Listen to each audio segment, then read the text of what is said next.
오늘 주신 하나님 말씀은 요한복음 1장 1절부터 14절까지 말씀입니다.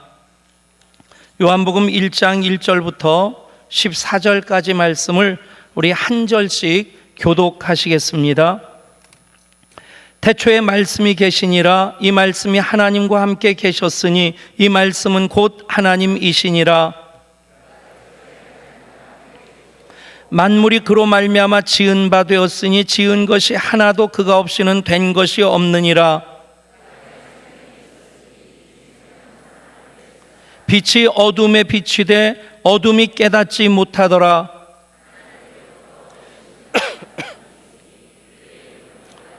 그가 증언하러 왔으니 곧 빛에 대하여 증언하고 모든 사람이 자기로 말미암아 믿게 하려 함이라. 참빛 곧 세상에 와서 각 사람에게 비추는 빛이 있었나니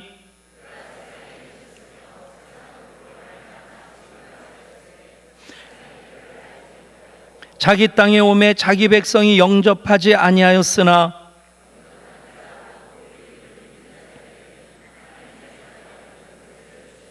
이는 혈통으로나 육정으로나 사람의 뜻으로 나지 아니하고 오직 하나님께로부터 난 자들이니라.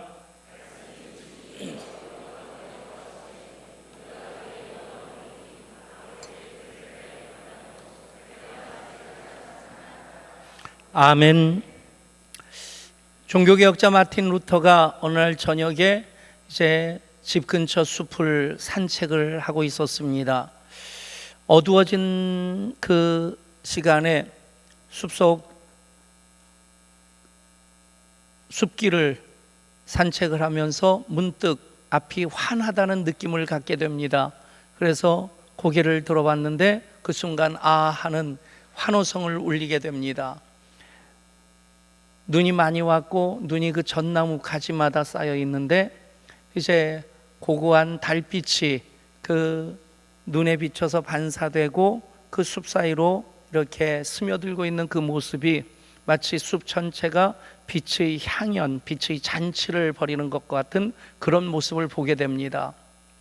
그 아름다움에 잠시 취해서 발걸음을 멈추고 한참 쳐다보는 사이에 문득 그런 생각을 하게 됩니다. 아, 사람도 똑같구나. 빛이 비추면 초라한 전나무가 이렇게 아름다운 모습으로 변하는 것처럼 사람들에게 그리스도의 빛이 비추면 그 삶이 그렇게 아름다워지겠구나.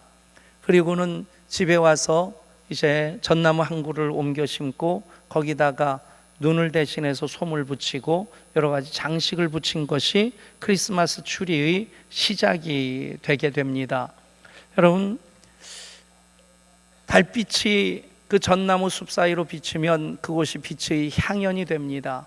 마찬가지로 우리 삶 가운데 그리스도의 빛이 비칠 때 우리 삶이 하나님 나라로 그 풍성함을 이어가게 될 줄 믿습니다. 이 빛이 여러분들 심령 가운데와 여러분들 삶 가운데 풍성하게 임할 수 있기를 축복합니다.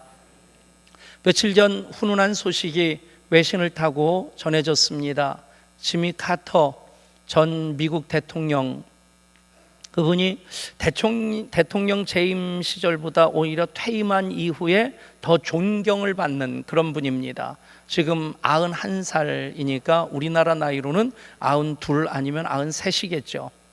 근데 대통령직에서 물러난 다음에 세계 평화를 위해, 인권을 위해 계속 일하고 특별히 헤비타트 운동이라고 해서 사랑의 집 짓기 운동을 90살이 넘어서도 최근에도 그 망치 들고 못질을 하는 그런 카터 전 대통령의 모습을 이 사진을 통해서 볼 수 있었습니다.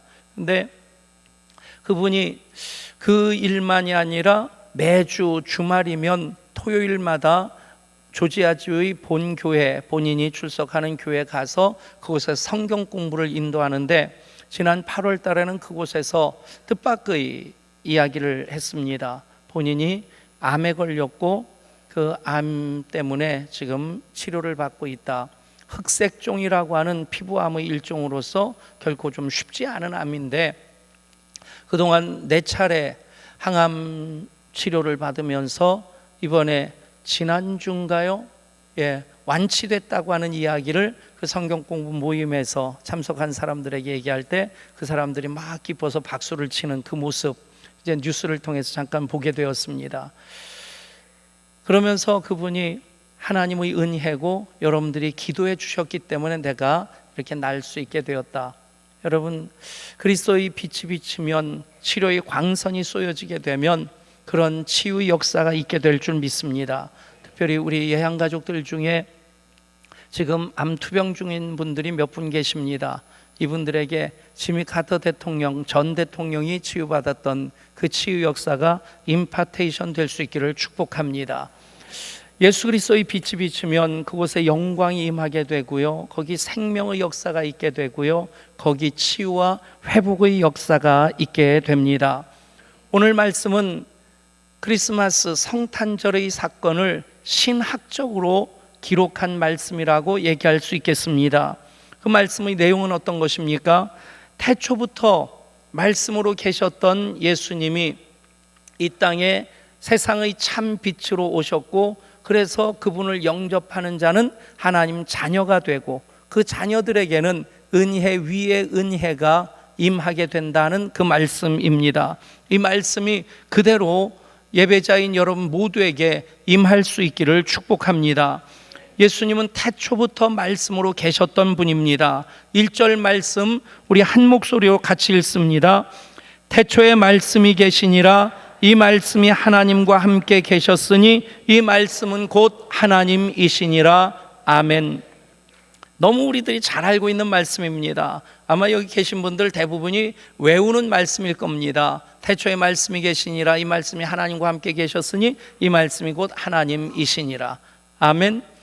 근데 참 익숙한 말씀이고 외우기도 하는 말씀인데 그 말씀 속으로 좀 깊이 들어가려고 하면 왠지 쉬운 듯 보이면서도 어려운 말씀이라는 느낌을 갖게 될 겁니다.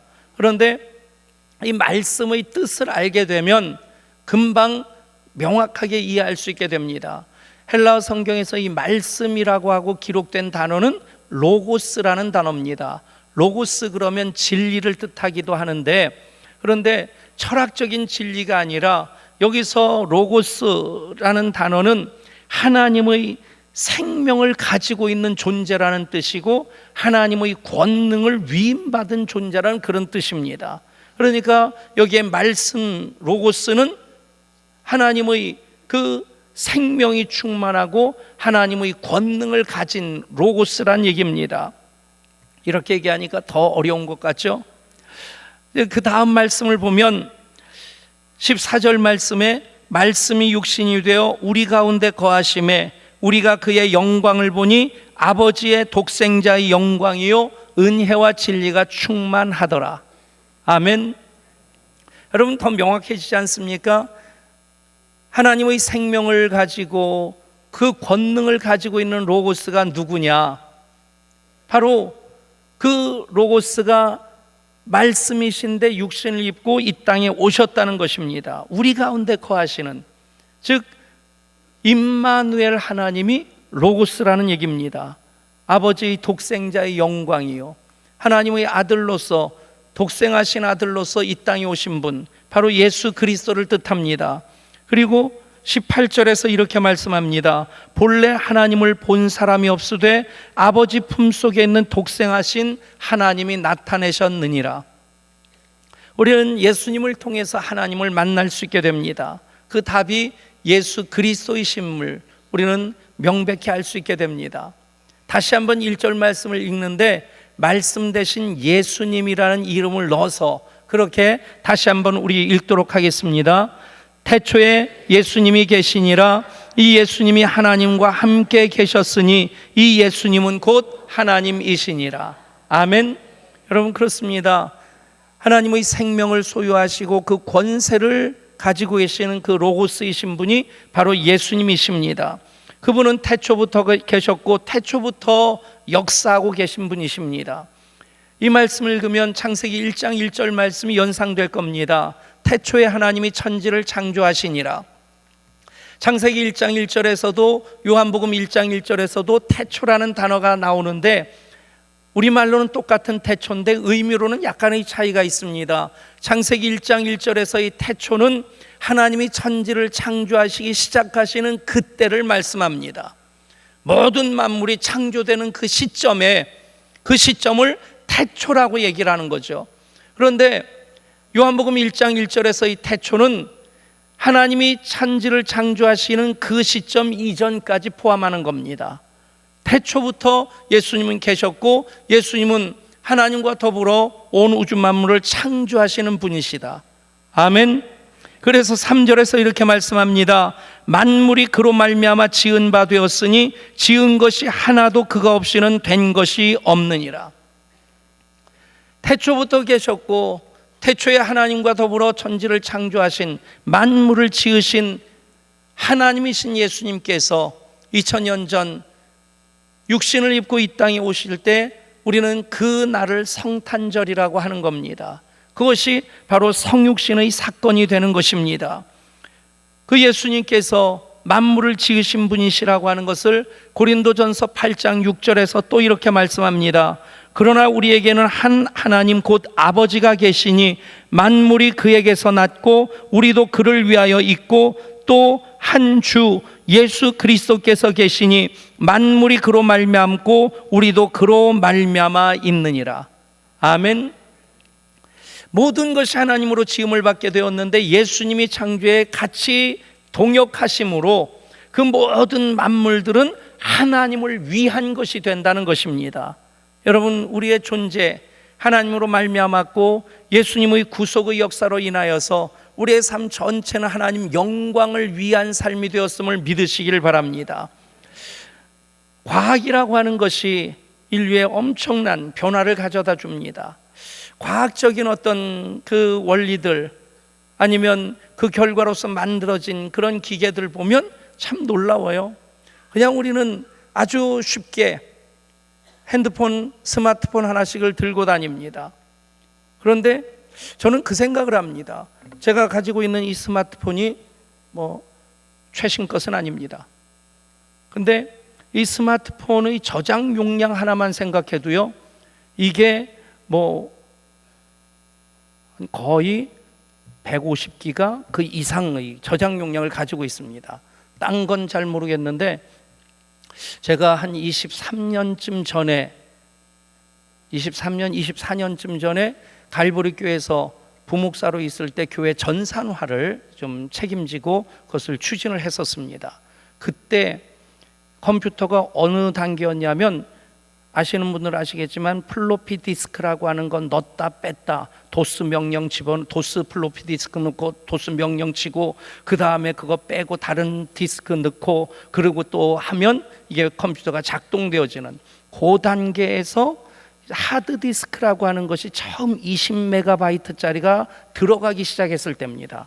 그 20메가바이트의 하드 디스크가 들어간 컴퓨터가 얼마였냐면 그 당시에 300만 원대였습니다.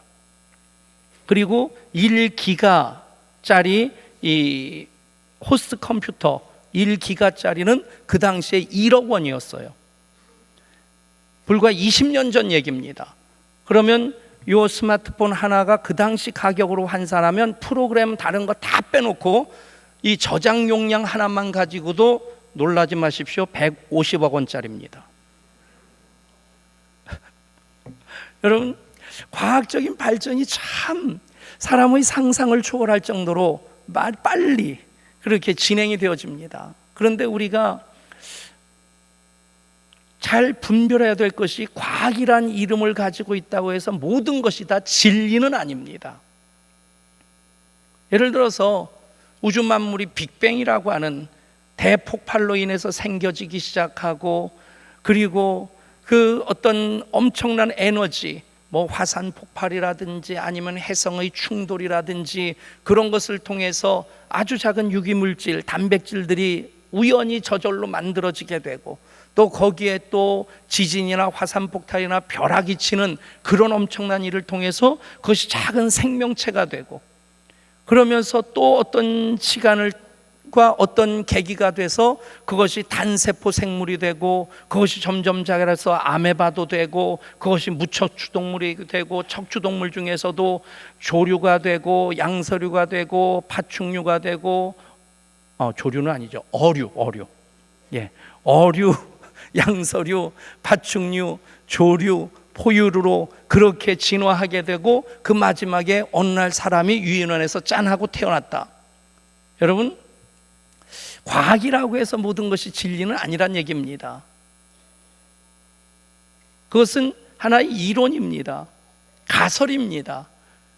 유전법칙도 멘델의 유전법칙, 그러면 완두콩을 가지고 여러 번 실험을 거듭해 가지고 그것이 확실한 사실로 확인되어지면 법칙이 됩니다. 그 이전까지는 이론입니다.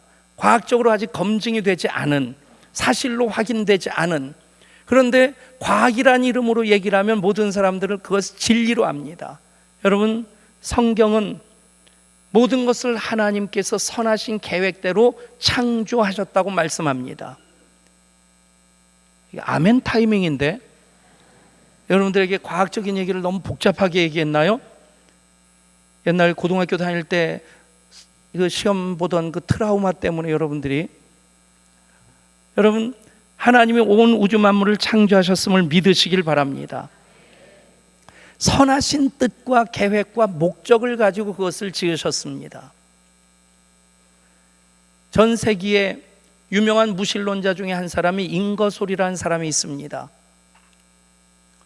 요즘 도킨슨 못지않게 유명한 사람인데, 그 사람이 모든 것은 진화된 것이고 저절로 우연히 만들어진 것이다, 그 얘기를 하면서 이제 많은 논쟁을 일으켰던 사람입니다. 그가 하루는 동네에 있는 그 시계포에 들었었습니다. 벽에 자기가 보지 못했던 아주 멋진 벽시계 걸려있는 것을 보면서 주인에게, 주인 양반, 이 시계 언제 갖고 갔어요? 언제 사왔어요? 그러자 주인이 천연덕스럽게 그렇게 대답하더랍니다. 박사님, 그거 원래 거기 있었습니다. 저절로 만들어진 겁니다. 아니, 이 양반아, 이거 시계가 어떻게 저절로 여기 만들어지느냐고, 어디서 사왔냐고, 얼마짜리냐고 묻자 이 시계포 주인이 아주 독실한 크리스찬인데 빙긋 웃으면서 그러더라는 거죠. 박사님, 언제나 박사님, 모든 것이 저절로 우연히 생겼다고 하지 않았습니까? 이 시계도 저절로 우연히 만들어진 겁니다. 여러분, 벽시계가 저절로 우연히 만들어질 수 없듯이, 여러분, 모든 우주 만물, 우리들까지도 하나님께서 선한 계획으로 창조하셨음을 믿으시길 바랍니다.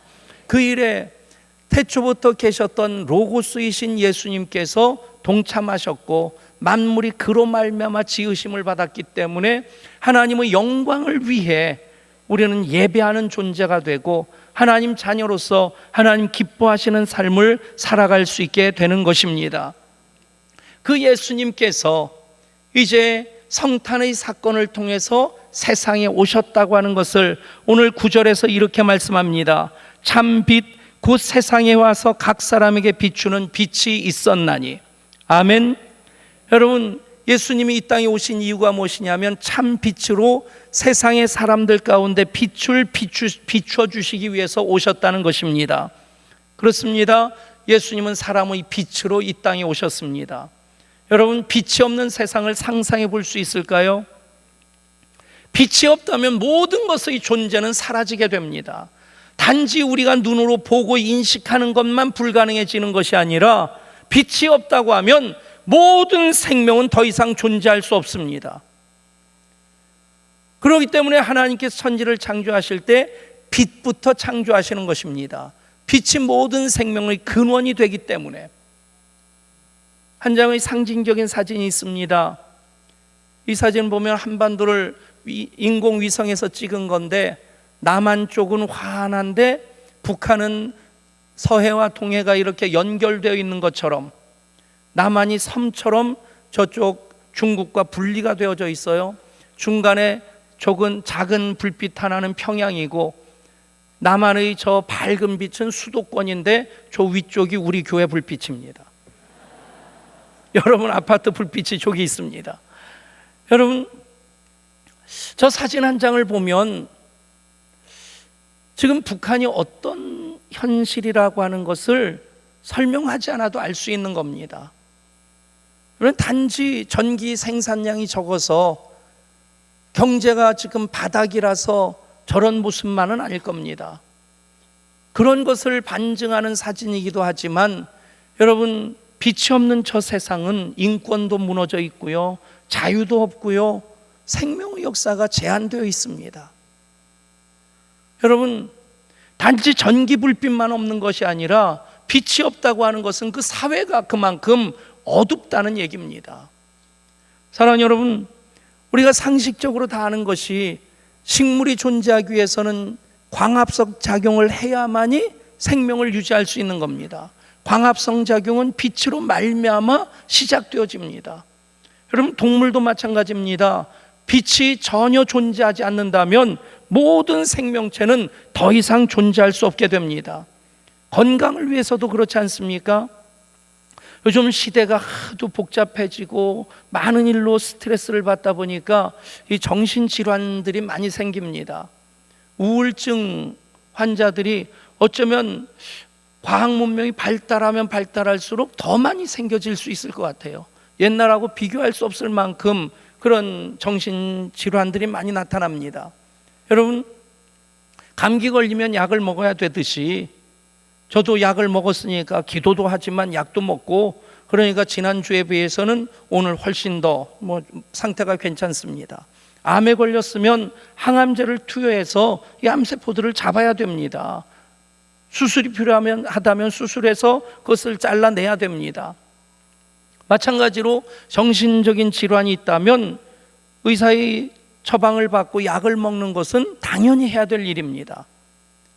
그것을 굳이 부끄러워해서 숨길 필요가 없다는 얘기입니다. 그런데 우울증, 여러분들을 다 잠재적인 우울증 환자로 얘기하는 것이 아니라 사람이 울적해지고 스트레스를 받고 그 문제를 해결하지 못하다 보면 뇌의 구조가 바뀌어지면서 이 호르몬이 생성될 것이 생성이 되지 않으면 우울증이 되는 겁니다. 그 대표적인 것이 멜라토닌이라고 하는 그 호르몬입니다. 그것이 적게 생성되어지면 불면증이 오고, 불면증이 심해지면 또 우울증이 되고. 그런데 멜라토닌이 만들어지는 가장 좋은 방법은 햇빛 속에 거하는 겁니다. 혹시라도 여러분 우울해가지고 내가 왜 사나 그러면서 갑자기 눈물이 픽 나거들랑, 여러분 절대 그 자리에 그대로 가만 앉아 있으면 안 됩니다. 그러면 그 생각에 사로잡히게 됩니다.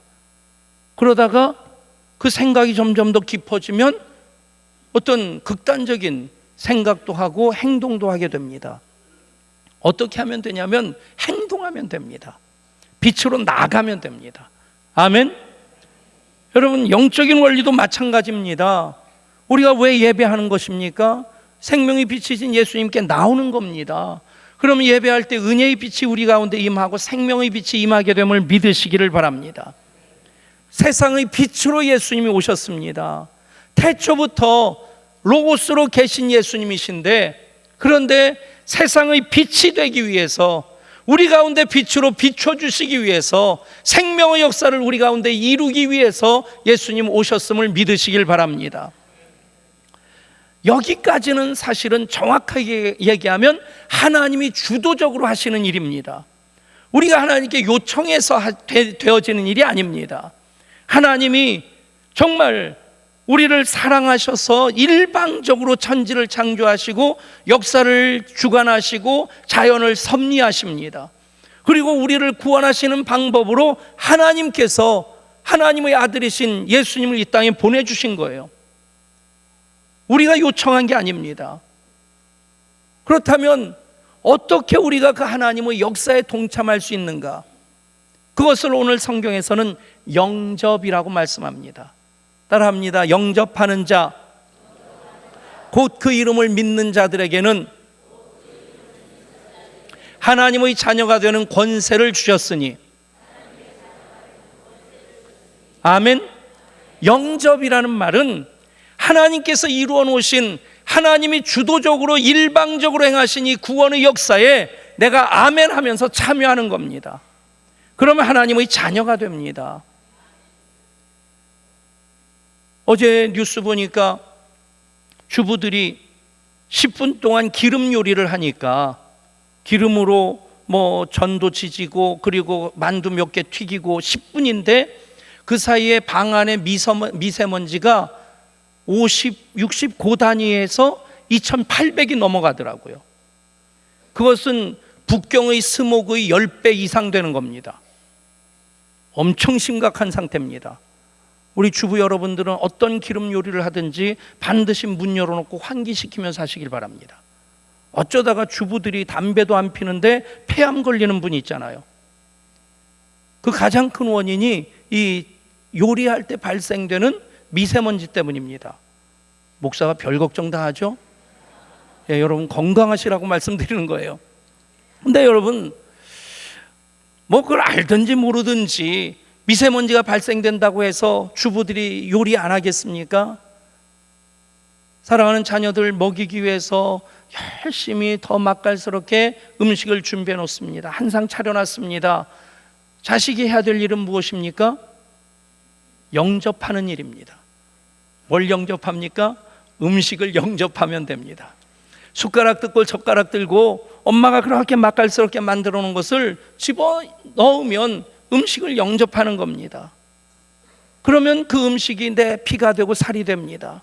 여러분 빛으로 오신 예수님을 영접하십시오. 그러면 하나님의 자녀가 되는 권세를 받습니다. 묻습니다. 여러분들은 하나님 자녀의 삶을 사십니까? 아니면 하나님의 하녀의 삶을, 하인의 삶을 사십니까? 여러분 자녀는 부모님의 모든 것에 참여할 수 있게 됩니다. 부모님의 모든 것을 다 누립니다. 우리 교인들이 제 방에 들어올 때는 다 노크를 하고 들어와요. 장로님 한 분은 전화를 꼭 하시더라고요. 목사님 계세요? 계시면 잠깐 뵈려고요. 예, 장로님 들어오세요. 그러면 들어오세요 말이 끝나기 무섭게 문이 벌컥 열립니다. 그러니까 방 앞에서 전화를 하세요.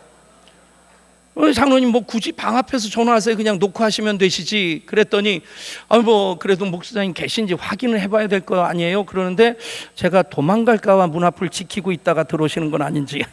근데 어쨌든 다 노크를 하고 들어오는데 그분은 노크 안 하고 들어옵니다. 누구겠어요? 우리 아들입니다. 제 아들은 노크 안 하고 벌컥 들어와요. 너 왔냐? 뭐 들어오면서 아버지 안녕하셨어요? 인사도 안 해요. 그냥 들어와가지고 아버지 뭐 먹을 거 있어요? 뭐 물어보지도 않고 어떤 때 냉장고 퍽 열고 오늘 아침에도 방문을 여니까 기타가 방 문 앞에 딱 서 있더라고요. 어제 저녁에 아마 청년들 선교팀 모임 갖고 자기 기타 있는데 자기 기타 집에서 갖고 오기 귀찮으니까 내 기타 갖다가 쓰고 썼으면 신발 벗고 거기 갖다 놔야 되는데 그분은 그냥 그 앞에 갖다 놓고 그냥 가버리십니다. 그럼 제가 치웁니다. 여러분 그게 자녀입니다. 그거 가지고 어쩌다가 잔소리 할 때도 있겠지만 여러분 자식은 아버지 부모의 모든 것에 다 참여할 수 있고 모든 것을 다 누릴 수 있습니다.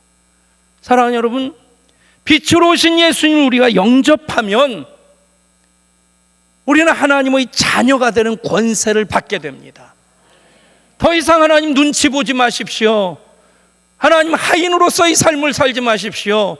하나님 자녀로서 언제나 기쁨 가운데 하나님을 예배하면서 하나님 영광 위한 그 의미 있는 삶을 이어 사는 여러분 될 수 있기를 축복합니다. 요한복음 8장 12절에서 말씀합니다.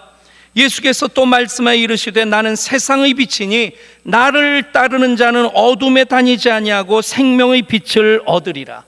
아멘. 나를 따르는 자는 어둠에 다니지 아니하고 생명의 빛을 얻으리라. 여러분 어두운 데서 문제가 생깁니다. 어두운 데서 강도도 당하고요, 퍽치기도 당하고요, 성폭행도 당하고요. 여러분 어두운 곳에 벌레들이 모입니다. 얼마 전에 보니까 재밌는 뉴스가 나오더라고요. 이 침대 집진드기가 그것이 이제 사람 아토피도 만들고 그렇게 피부병을 일으킨다는데, 그런데 부지런한 사람들 침대에 더 집진드기가 많대요. 딱 잠자리에서 일어나면서 그 덮었던 이불을 딱 이렇게 반듯하게 침대 위에 덮어놓잖아요. 그러면 그 안에 적당한 습도와 온도가 유지되기 때문에 집진드기가 아주 해피해한답니다. 그런데 게으른 사람들은 잠도 좀 험하게 자잖아요. 띠글띠글 굴르기도 하고 이불을 감싸고 그냥 꽈배기처럼 꽈놓고, 그런 사람들은 또 잠자리에서 일어나면 몸만 싹 빠져나옵니다. 그리고는 고양이 세수하고는 그냥 학교로 그냥 직장으로 달려가느라고 바쁜데, 그런 침대에는 집진드기가 별로 없대요. 왜냐하면 통풍이 잘 되고 그리고 빛이 비치기 때문에 집진드기가 이렇게 노출된 데는 다 죽는답니다. 여러분, 이부자리 막 지저분하게 했다고 절대 부부싸움 하지 마시고요. 그래도 그 덕 본다고 생각하시고, 여러분, 어두운 곳에 벌레도 끼는 겁니다.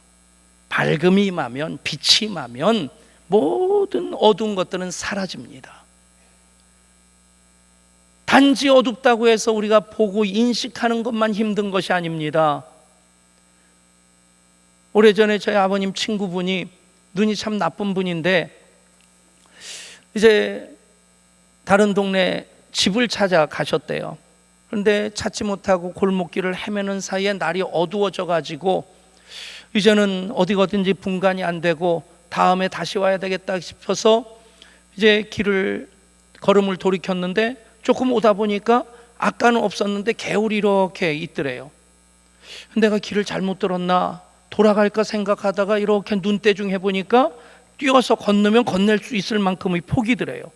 그래서 뒤로 대여섯 걸음 물러가가지고 힘차게 달려와서 도움닫기를 해서 펄쩍 뛰는 순간 와치끈하고 부딪히고 나가 자빠졌다는 거죠. 정신을 못 차리고 아구 하고 한참 비명을 지르다가 나중에 정신을 차리고 보니까 이게 뭔가 해서 만져보니까 담벼락이 있더래요.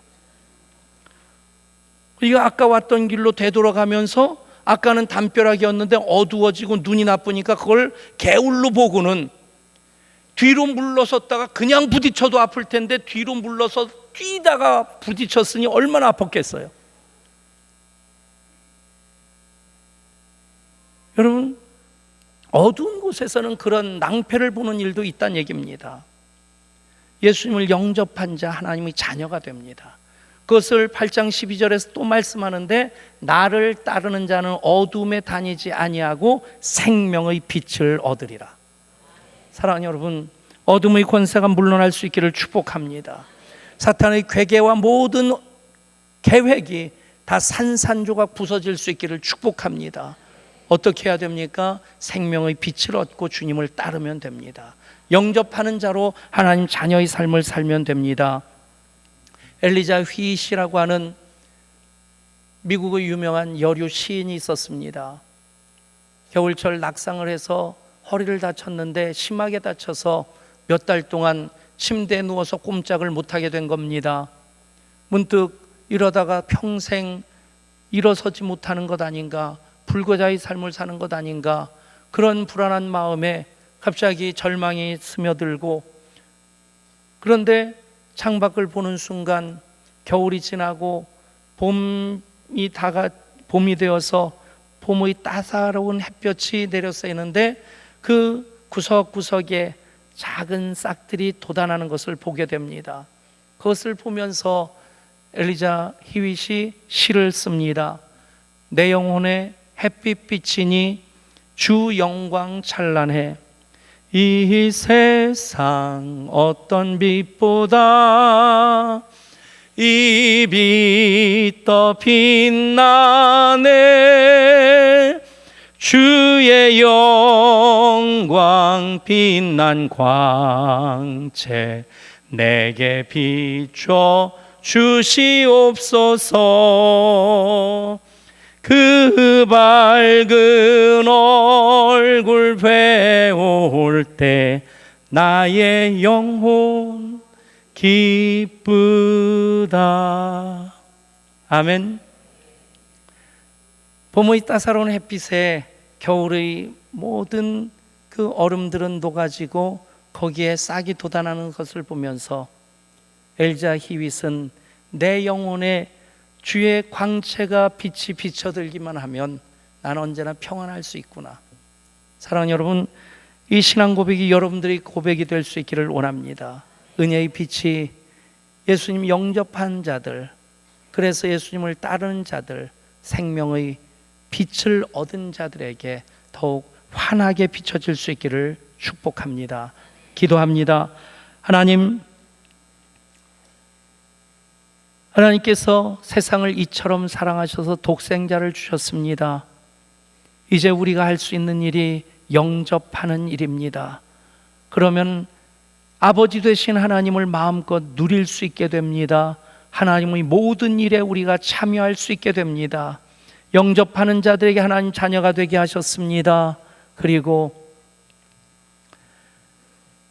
주님을 따르는 자, 어둠에 다니지 아니하고 생명의 빛을 얻게 하셨습니다. 생명의 역사 우리 가운데 충만케 하여 주시옵소서.